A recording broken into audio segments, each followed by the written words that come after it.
Good morning. This is Garry Glaub in Mooresville, North Carolina. Today we're going to cover Revelation chapter 12, verses 1 through 6. And I'm calling this one The Woman, the Child, and the Dragon. Early on in this study, we discussed that some Christians, pastors, and theologians completely spiritualized the book of Revelation, believing that it is entirely symbolic. And I made the statement that if the plain sense makes sense, don't throw in your own 2 cents and make it nonsense. While there is much symbolism in Revelation, most of those symbols can be unlocked by studying verses in the Old Testament with similar words, allowing the Bible to interpret the verse. Poetic language works in a similar manner. After figuring out the symbolism, likewise, a poem will make sense. Most of the chapters we have studied so far have had a mixture of figurative and literal language and descriptions. This chapter begins with figurative language, and it is not too difficult to figure out what John has seen and is writing about.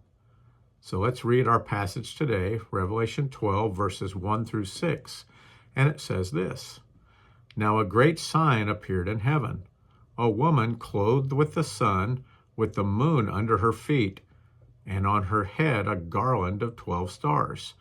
Then being with child, she cried out in labor and in pain to give birth.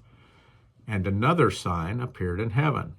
Behold, a great fiery red dragon, having 7 heads and 10 horns, and 7 diadems on his heads.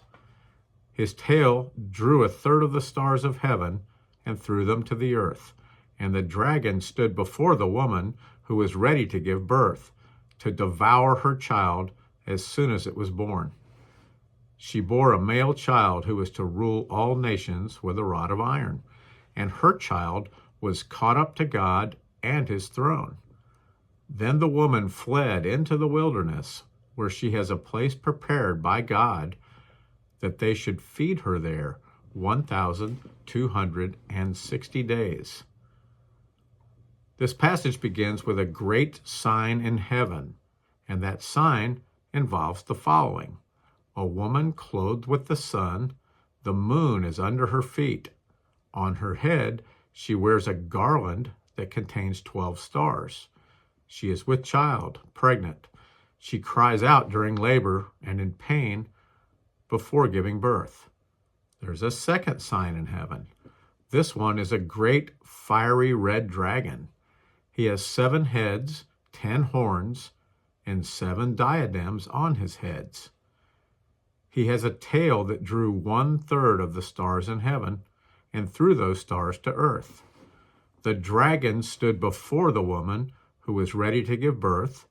The dragon wanted to devour the woman's child as soon as it was born.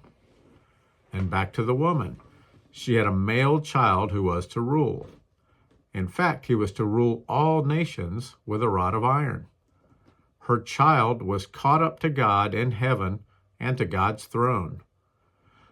The woman fled into the wilderness. She has a place prepared in the wilderness for this specific time by God. They shall feed her for 1,260 days. This is not an actual woman, but a symbol, and that should be apparent to us with the opening description that she is clothed with the sun and the moon is under her feet, but also that the woman is a sign in heaven. In Psalm 104, verse 2, God is described as wrapped in light. She is shining brightly as she is clothed with the light from God. If the sun and the light from the sun are symbols of God, then the moon could be a symbol of Satan. In Genesis, we are told that God created the greater light to rule the day, which is the sun, and the lesser light to rule the night, the moon. God is the greatest light, and Jesus is the light of the world. In addition, 2 Corinthians 11, verse 14, tells us that Satan transforms himself into an angel of light. But that is a facade, just as the moon does not emanate light, but reflects the light from the sun. Most evil seems to occur in darkness. With the moon under her feet, it shows the woman will be victorious over the moon, and in this case, victorious over Satan. That victory will come because she is clothed in God's light. The description in our third section, telling us that she had a child who was to rule with a rod of iron, and that a great fiery red dragon wanted to devour him the moment he was born, is either telling us that this woman is Mary or that she is the nation of Israel. For certainly the child is Jesus. Some people might take that description of her being clothed with the sun and equate it with the halo depicted upon Mary in most Renaissance art. But the other descriptions tell us of a garland that contains 12 stars, should immediately remind us of the 12 tribes of Israel. Certainly, this woman is Israel, though Catholicism sees this as Mary. In fact, it is likely the passage that caused Catholics to make Mary the Queen of Heaven. Yes, the same Catholicism that thinks all of the book of Revelation was fulfilled in the first century. So we can ignore this misinterpretation as well. The 12 stars should also remind us of Joseph's dream, also involving 12 stars. And those 12 stars were the tribes of Israel, the sons of Jacob. Don't forget, this is the time of Jacob's trouble, and that trouble deeply will affect Israel. Our next major character has to be Satan. Remember, in Lucifer's rebellion against God, he drew 1/3 of the angels, depicted here as stars of heaven, to join in his rebellion. Lucifer threw those stars to earth. Satan and 1/3 of the heavenly host were cast from heaven and have been wreaking havoc on earth since that time. Next, we are told that Satan wanted to devour the child from the moment of his birth. Obviously, this is Satan, and correctly depicts his hatred of Jesus. Before discussing the third section, let's discuss the first two. First of all, the rebellion by Lucifer began a war with God that continues today. This is certainly the longest-running war of all time. The cause of this war was the pride of Lucifer. Here's a refresher, as we have discussed this before. Ezekiel chapter 28, verses 11 through 15 says this: "Moreover, the word of the Lord came to me, saying, Son of man, take up a lamentation for the king of Tyre, and say to him, Thus says the Lord God, You were the seal of perfection, full of wisdom and perfect in beauty. You were in Eden, the garden of God. Every precious stone was your covering, the sardius, topaz, and diamond, beryl, onyx, and jasper, sapphire, turquoise, and emerald with gold. The workmanship of your timbrels and pipes was prepared for you on the day you were created. You were the anointed cherub who covers. I established you. You were on the holy mountain of God. You walked back and forth in the midst of fiery stones. You were perfect in your ways from the day you were created till iniquity was found in you." This passage gives us many descriptions of Lucifer, full of wisdom, perfect in beauty, many different precious stones with beautiful colors that describe Lucifer's adornment, amazing workmanship, and his timbrels and pipes created specifically for him, the anointed cherub who covers, established by God, and perfect until sin was found in him. Smart, beautiful, ruled over others, musically talented, and more. Pride was the fall of Lucifer, just as pride is the fall of man, and the fall of each of us. God did not create Lucifer the same as all of the other angels. Lucifer likely was the most special angel, but that was not good enough for Lucifer, as he wanted to be like God, to be God and to rule over God. Isaiah 14 tells us of that rebellion. Isaiah 14 verses 12 through 17 says this: "How you are fallen from heaven, O Lucifer, son of the morning! How you are cut down to the ground, you who weakened the nations! For you have said in your heart, I will ascend into heaven. I will exalt my throne above the stars of God. I will also sit on the mount of the congregation on the farthest sides of the north. I will ascend above the heights of the clouds. I will be like the Most High. Yet you shall be brought down to Sheol, to the lowest depths of the pit. Those who see you will gaze at you and consider you, saying, Is this the man who made the earth tremble, who shook kingdoms, who made the world as a wilderness and destroyed its cities, who did not open the house of his prisoners?" Lucifer wanted his throne to be above the stars of God and wanted to be like the Most High. He should have aspired to remaining sinless instead. I think the end of that passage is also interesting. Lucifer, who became Satan, made the earth tremble, which sounds like earthquakes to me, and destroyed its cities. In Revelation, there will be earthquakes involved in the judgments. And as God can use Satan, even in God's judgments, maybe Satan is still the one causing the earthquakes to attempt to destroy the earth before God regains ownership. But that war against God that began with Satan's rebellion in heaven continues today. The war only would have been between Satan and his angels and God and his angels. But Satan brought man into the battle by getting Adam and Eve to disobey God. Because all of mankind has sin nature and free will, we also are involved in this war and choose our allegiance. Not making a choice is a choice to back Satan. As God told us, if you are not for me, you are against me.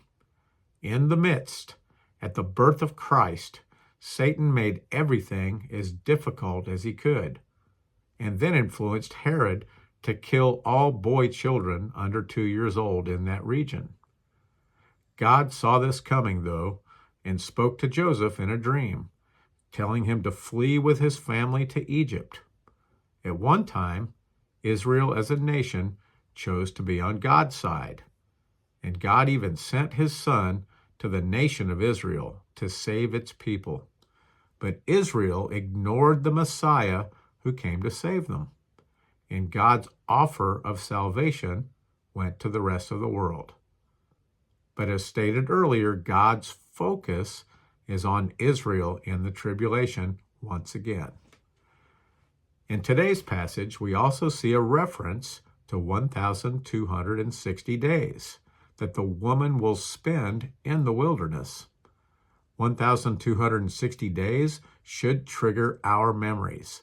With 30 days in a Hebrew month, this is 42 months, and 42 months is 3.5 years.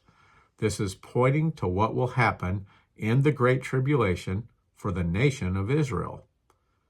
Other passages have told us of this as well. Daniel the prophet mentioned this around 600 BC, and here's an explanation Jesus gave his apostles on the way to the cross.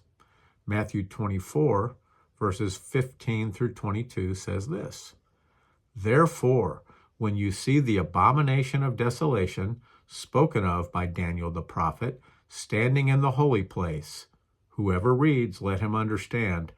Then let those who are in Judea flee to the mountains. Let him who is on the housetop not go down to take anything out of his house. And let him who is in the field not go back to get his clothes. But woe to those who are pregnant and to those who are nursing babies in those days. And pray that your flight may not be in winter or on the Sabbath.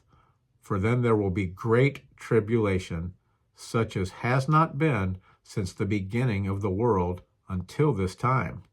No, nor ever shall be. And unless those days were shortened, no flesh would be saved. But for the elect's sake, those days will be shortened. We will see another mention of the abomination of desolation in Revelation 13. This points back to Antiochus Epiphanes, who was a ruler in Syria. He attempted to put an end to Judaism in the War of the Maccabees during his reign from 215 BC to 164 BC. Antiochus Epiphanes entered the Jewish temple in Jerusalem, slaughtered a pig there, set up an image inside, and required people to worship that image. It sounds like the Antichrist, a man indwelled by Satan, will do something similar at the midway point of the tribulation. When the Antichrist sets up an image of himself in the Jewish temple and forces the Jews to worship him, everything will change. Jesus instructed the Jews to flee immediately, and those in Jerusalem should flee to the mountains. Don't even go downstairs and pack. What wilderness, specifically? Is this the same place where Jesus spent 40 days fasting and being tempted by Satan? Maybe, but I have a different theory. Later in this chapter, we get a little more information. Revelation 12, verses 13 through 14 says this: Now when the dragon saw that he had been cast to the earth, he persecuted the woman who gave birth to the male child. But the woman was given 2 wings of a great eagle, that she might fly into the wilderness to her place, where she is nourished for a time and times and half a time from the presence of the serpent. God will provide the necessary food for Israel, and the woman, Israel, will fly into the wilderness after being given 2 wings of a great eagle. That is either air travel or some other kind of very fast transportation. Of course, God doesn't need a plane to move a group. The location is also identified as her place, as God has prepared a specific location. This is not surprising, as God also prepared the land for the Israelites before they entered the Promised Land. They crossed the Jordan River into a land with large growing crops, and it was a land flowing with milk and honey. And God has prepared a place for them in the time of Jacob's trouble, too. In addition, we see that these people of Israel who have escaped will be nourished for 3.5 years away from the presence of Satan, the Antichrist, and the false prophet. Daniel 11 gives a little bit more information. Daniel 11 verses 40 through 41 says this: At the time of the end, the king of the south shall attack him, and the king of the north shall come against him like a whirlwind, with chariots, horsemen, and with many ships. And he shall enter the countries, overwhelm them, and pass through. He shall also enter the glorious land, and many countries shall be overthrown. But these shall escape from his hand: Edom, Moab, and the prominent people of Ammon. This passage identifies locations that will not be controlled by the Antichrist. Edom, Moab, and Ammon are all descriptions of Jordan. There is a location in Jordan referred to in the Bible as Selah, and it is the ancient rock city of Petra in the mountains of Jordan. Let's read this verse about Selah. Isaiah 42, verses 11 through 13 says this: Let the wilderness and its cities lift up their voice, the villages that Kedar inhabits. Let the inhabitants of Selah sing. Let them shout from the top of the mountains. Let them give glory to the Lord, and declare his praise in the coastlands. The Lord shall go forth like a mighty man. He shall stir up his zeal like a man of war. He shall cry out, yes, shout aloud. He shall prevail against his enemies. I do not claim to know the place where God will protect the Jewish people. Nor do I know if the people referred to in these passages will be the remnant, the Jewish converts to Jesus, the undecided, or the entire nation of Israel, or even those in Israel who were able to escape. Yet many scholars believe the people of Israel will flee to Petra. Of course, Petra means rock. On Christ, the solid rock, we stand, as he is the chief cornerstone. There is only one passage into Petra, a fairly narrow path that cuts between high rock walls on both sides. This pathway is called the Seek, which means the way. Jesus is the only way. He is our rock. There are places where it is so narrow that not even a jeep could make it through. Once in the city, there are many caves carved into the rock and plenty of spaces to conceal all of the Jews from sight. In fact, archaeologists think that 85% of Petra is still underground. For centuries, Bedouins lived in Petra in these caves. Again, God knows exactly where he will take the Jews during the Great Tribulation. I don't, but Petra is an interesting possibility. Our passage in Revelation 12 today states that they will feed the woman, the nation of Israel, during the Great Tribulation. I'm going to just guess that that's the Father, Son, and Holy Spirit. The only part of this that we have not yet addressed is the description of the dragon. 7 heads, each with a crown, and 10 horns. Some theologians say that the 7 heads, each with a crown, represent the 7 world empires that have run their courses, and all have ruled over the Jews.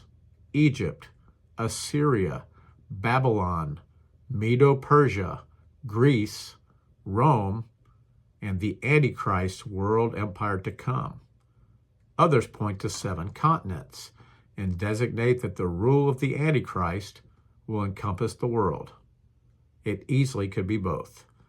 The 10 horns likely point to 10 people who will rule under the Antichrist. Let's look at a couple other verses concerning this. Daniel chapter 7, verses 23 through 25 says this: Thus he said, the 4th beast shall be a 4th kingdom on earth, which shall be different from all other kingdoms, and shall devour the whole earth, trample it, and break it into pieces. The 10 horns are 10 kings, who shall arise from this kingdom, and another shall rise after them.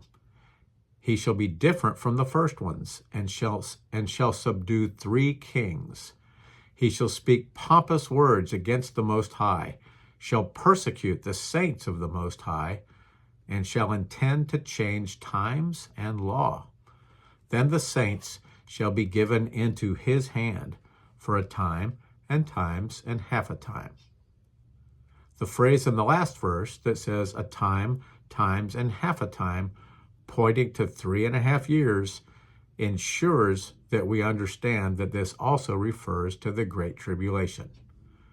When we get to Revelation 13, we will see this verse. In Revelation 13, verse 1, Then stood on the sand of the sea, and I saw a beast rising up out of the sea, having 7 heads and 10 horns, and on his horns 10 crowns, and on his heads a blasphemous name. In our previous study, we have seen more of an overview of the first 14 judgments from God, but now we begin to see more specifics. God's focus is on the woman, a symbol for Israel in this chapter.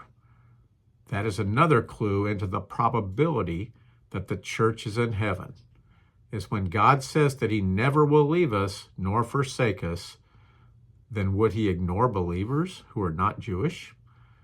This chapter should be encouraging to each of us.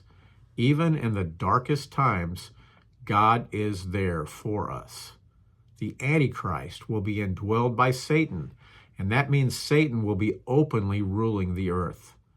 Later, we will hear about a mark that each person must have in order to buy and sell. Are you hungry? Well, you will need to either give your allegiance to Satan in order to eat, or put all of your trust in God alone. The Jews who will flee to the wilderness will not be under the rule of the Antichrist, nor will they have to go to him for food. I don't know that this will be in Petra, but having been there, it is such a unique and special place and location that it wouldn't surprise me. Whatever the situation, God has a plan. Once again, this is Garry Glaub in Mooresville, North Carolina. Have a blessed day.